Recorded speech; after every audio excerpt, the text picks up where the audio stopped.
係，hello。咁我哋今集咧Cleo 會同我哋講啲乜嘢啊？咁我哋講完花布啦，係咪？咁跟住咧，我哋翻返去我哋個網站噶啦，真係有記載嘅期刊就係花影。係。咁呢本花影咧就係1931年1月第一期啦。咁佢就賣5毫紙。咁石塘咀各大酒樓均有代售嘅。咁我好中意佢個編輯啊，佢個編輯個名咧，唔係中意個編輯，係中意編輯個名。咁佢編輯個名咧就叫做漂泊少年。我成日見到呢個人㗎。係咩？你喺邊度見到？又係我哋做嗰堆嘢咯，嚟嚟去都嗰啲有係咩？嘢啫嘛，唔係漂泊少年就酒中逢虎咁樣㗎嘛。嗰啲係浪子咯。係啦，即係嗰啲啦嚇。呢啲係啦，整嘅咩蝴蝶雲啊嗰啲。係啦，嗰啲 friend 嚟嘅。漂泊少年好正呢個名，好嘅老土，唔係但係真係好正咯。咁好啦，咁花影咧嗱係一本咧非常之圖片精美，同埋真係一本你可以咁講係一本嫖妓指南啊，因為裏邊全部都係花姑嘅樣，而且有簡單嘅介紹嘅。咁咧簡單介紹係佢啲乜即係簡單介紹有啲花姑嗰啲特色啊咁樣嘅。咁跟住就係你上次咪講過咧有咩麻花同埋石花嘅。係。咁佢今次咧就囊括晒裏邊嗰啲花姑啊同埋啲相啊，係囊括晒咧就所有嘅麻花同埋石花嘅花姑嘅照片啦。係。咁嗱，咁上次你有冇提到啦？咁石花即係石一帶嘅妓女啦。咁石塘咀嗰度有啲乜嘢嘅妓院咧？佢呢度都都有好多啊。係。咁有長樂啦、怡香啦、永樂啦、翠樂啦、天一、紫紅、菜花。咁呢一紮妓仔咧，嗰啲姑娘嘅個樣咧，嗰啲照片咧都有刊登嘅。咁麻花咧嘅花姑有邊幾間妓仔咧？就係錦蓮樂園啦、英園啦、雙鳳啦、天花啦、菜香樂園啦，同埋雅鳳嘅。我想問一個問題喎，唔好意思。好啊。我想問咧，呢個天一同嗰個電影公司有冇關係㗎？哇！呢個真係，呢個係真係唔知啊，真係唔知啊。好，我哋聽完先，即係我自己覺得，咦，天一喎，天一唔係拍戲嘅咩？要查下，不過可能咁啱嘅啫，係啊。係咁啱，係咁啱。或者如果你真係要考究嘅，就查下佢個創辦人係邊個。我諗都幾難查啦。係啦，係。好，繼續。咁就係呢幾間都有成幾多間啊？10間8間都有嗬。咁你睇下嗰啲姑娘就係嗱，你就按圖索驥，咁你就去揾呢啲姑娘啦。咁呢啲花姑咧有啲好簡單嘅介紹啦，噏啲即係我可以噏啲比較得意嘅簡介俾你聽啦。咁譬如咧有個麻花，咁咧就係隸屬於天花嘅，佢個名叫白雲仙。咁嗰個簡單嘅介紹係乜嘢咧？話佢胸前解放，最為肉感。咁或者仲有乜嘢咧？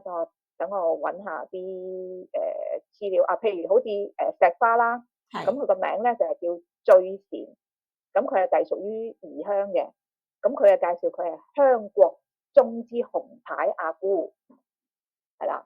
咁又有另外一個石花叫做善影，咁佢就係嚟自怡紅嘅。咁佢就話佢通文字，香國中之尤物。咁我估香國咧就係呢一個香港啦。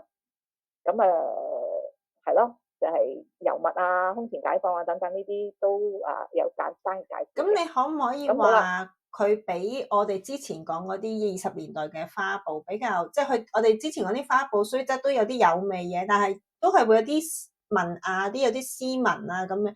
咁佢呢個係咪你會話佢比較前衛啲咧？都唔係噶，其實都係。不過我係揀啲係啊，抵死。佢都有計話佢溫婉可人啊，或者係通文啊，呢啲都有嘅。咁我係揀啲即係揀啲勁啲嘅，咁人哋問即係 juicy 啲嘅出嚟啦，咁樣咯。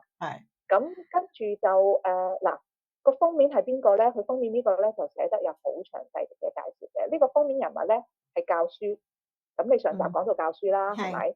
咁呢一度咧都有提到有教書，有唔止一個喎，有幾個嘅。咁教書咧，其實上次都講過啦，係一啲比較高級嘅，即係通知文嘅妓女嚟噶嘛。咁呢個花英裏邊咧，咁都有幾位教書嘅。而呢一個應該係讀教書咯，嗬，唔係讀教書。咁而呢個封面人物咧，佢就係佢一位教書嚟嘅，咁啊叫飄兒。咁啊呢個飄兒咧寫過啲乜嘢咧？有啲短短嘅文字介紹讀下俾大家聽下。咁啊話佢係石塘異鄉之阿姑，貌極可人，冰膚雪白，有如出水芙蓉，似臨風之柳，高聳雙峰，曲線不情。OK， 當然仲有好大嘅段啦，我又係衰啦，就揀啲 juicy 嘅出嚟啦。咁不過都有形容佢咧，佢話佢係家道中落，淪為妓女嘅。咁其實咧裏邊嗰啲咧都有唔少咧，成日都會話佢哋咧係因為家道中落淪為妓女嘅。咁話佢哋其實性情係好好嘅，好多甚至係識得通詩書，識文墨咁樣形容佢哋嘅。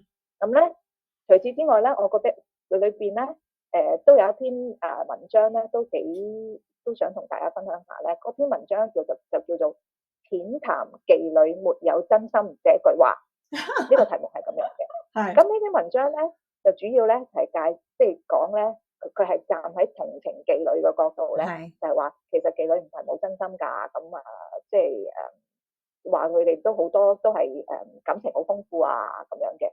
咁我覺得呢本嘢基本上佢哋個 standpoint 都會幾，即係講到呢啲妓女就有啲身世可憐，咁咧就係但係咧都係心地善良、溫婉可人呢啲，即係其實站喺一個比較相對嚟講係同情佢哋嘅角度，或者係咁我覺得你買得嗰啲雜誌本身就係 in favor of依批人。如果你唔中意嘅，你覺得好道貌岸然，你就唔會買呢啲雜誌。咁所以我覺得佢一定係會比較同情佢。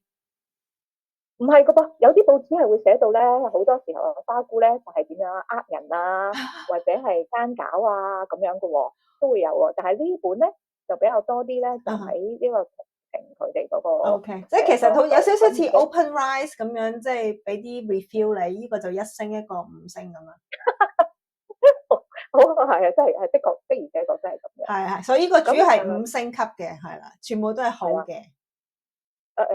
基本上係全部5星級啊，真係，即係同佢哋買免費廣告啊。係。咁嗱，點解佢哋呢一個即係呢個 perspective 咧，就令我諗翻起我就係Gail Hachette 寫嘅一本書啦。我上次都有講過，我介紹嘅本書 Dangerous Pleasure, Prostitution and Modernity in 20th Century Shanghai。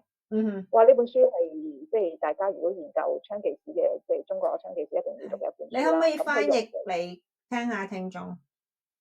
佢好似有中文版嘅，叫做咩？危險的愉悅。危險的歡愉定唔知乜嘢嘅嚇？愉悅啊，好似係啊，類似啦，咁上下啦。咁就係20世紀上海嘅中國妓女與現代性啦。哇！呢個題目好大啊！一講到 modernity 有好大嘅題目。咁呢本書都引用咗非常非常多嘅角色唔同嘅資料，去重構或者重現翻妓女嘅形象出嚟啦。咁點解我會覺得佢其中一個 theory 咧都可以 apply 翻呢一本花英裏邊嗰個，即係淪為妓女好同情佢哋嗰個 attitude？ 點解會咁講咧？因為其實呢本書裏邊講到咧，妓女同現代性嘅關係咧，就係其中一個咧，就係佢哋會睇到國家已經衰亡衰敗，咁就感嘆個身世啊。咁所以我覺得呢一個可以嚟點解佢哋呢一個花英裏邊嗰啲通常介紹佢哋嘅身世可憐啊咁樣，我覺得其實可能都你可以話即係用翻呢一個Hachette 佢嗰個理論就係，即係現代嘅知識分子，即係個文人啊，已經唔係再將呢個妓女變為一個係一個風花雪月啊，或者係佢哋舞文弄墨啊，或者係一個知己，或者嗰個角度啦，而係覺得佢哋 project 咗呢一個係中國衰亡咯，即係佢哋極需要係咯，即係睇到妓女係一個社會問題，或者係一啲衰敗嘅一個象徵啦。咁我覺得係可能 project 翻佢哋自己，即係文人啦，睇到國家即係一個敗落或者衰落嘅象徵啦。咁但係又可憐佢哋喎，但係佢即係仍然都係識詩書嘅喎，懂文物嘅喎。咁即係其實 project 翻佢哋自己知識分子係雖然係即係對住而家呢個國家咁嘅衰落，咁但係我都仲有半桶墨水㗎，咁嘅情況咯。好酸啊！你講到，我即係都你唔係即係你，如果你有心，即係有研究者想繼續做香港嗰個槍妓史嘅，即係其實你整個你可以睇翻所有嘅花報同埋呢啲雜誌佢嗰個 perspective，即係點樣形容佢嗰個 discourse 啊個轉變啊。我自己係我自己比較偏心嘅，我就唔係好中意呢一套睇法，我就好想去揾一啲其實不過我哋之前講過啦，我哋好少其實 from 透過妓女嗰個角度去講嘅資料，基本上係好少嘅。但係偶然就會見到一兩支歌仔啊，或者咩就話其實我好 enjoy 㗎，我做得好開心啊。都有好少嘅少量咁，但係當然我哋唔能夠將佢即係話大部分嘅人其實好想做妓女嘅啊。但係即係我覺得可以，亦都有呢一個 perspective 擺喺度咯。因為你講到佢好酸，好慘。都有你都可以咁嘅喎，因為其實呢本書裏邊都有嘅喎，有啲寫到嗰當時嘅妓女根本就係因為係佢能夠從中，尤其是高級妓女啦，能夠從中攞到地位同埋呢一個財富啦，咁佢哋都好 enjoy 嘅喎。係啊，咁肉體上都應該有啲歡愉㗎，唔一定完全冇嘅。睇下都有咩人，所以佢咪喺呢本書裏邊就各種唔同嘅角度重構翻、重現翻啦，即係妓女唔同嘅面貌咯。咁但係點樣重構都好啦，都係嗰句啦。佢哋唔係自己嘅聲音，係都係represented 嘅，即係被重現㗎啦咁樣嚇。咁係咯，咁同埋佢裏邊都有啲好得意嘅，就係呢本書都有講到啲妓女係有好多其實都係自願去做嘅，同埋都唔一定係被逼啊、身世可憐啊咁樣嘅。咁但係即係我咁啱見到呢一個花英裏邊呢一個佢哋嗰個呢本嘢嘅立場，咁就諗翻起。咁如果有興趣唔同角度嘅，咁你都可以睇翻呢本書做下參考嘅。即係呢個本書真係個資料係好豐富，不過全部都係。所以佢係比嗰啲花報厚好多，係咪啊？多好多頁。你話花影啊？係咪？係啊，多好多頁啊。咁除咗照片之外，咁有時都會有少少嘅有小説啦。咁又好似我頭先講過，有咩趣聞啊，有啲連載嘅白話文啊，咁亦都有啲散文，好似頭先講嘅淺談妓女沒真心呢句話呢啲咁嘅文章啦。嗰個係劉美君嗰首歌。咩 J 歡場裏面無真心，咁咯，係咯，即係咯，就係花影啦，就大概可以介紹到呢度啦。今集我哋講咗呢個花影啦，咁下一集我哋會講啲乜嘢咧 ？Cleo， 咁下一集咧就講另一本雜誌，咁呢本雜誌咧就唔喺我哋個網站嗰度嘅，咁因為我哋其實揾唔到個 original 嗰個 copy 啦，咁就靠睇阿楊國雄先生嗰個介紹，咁佢名就叫香海花場。咁點解我需要講呢一個咧？就係因為咧，你呢本雜誌咧，其實咧就係可以再更加仔細咁睇到呢一個香港嗰個槍妓發展嗰個成全同埋佢嘅故事啊。呢本雜誌就係香海花場。好，咁我哋密切留意下一集啦。咁我哋而家講拜拜，咁希望各位聽眾咧能夠係 subscribe 我哋 channel 啦，支持我哋繼續落去嘅。拜拜。好，拜拜，多謝晒。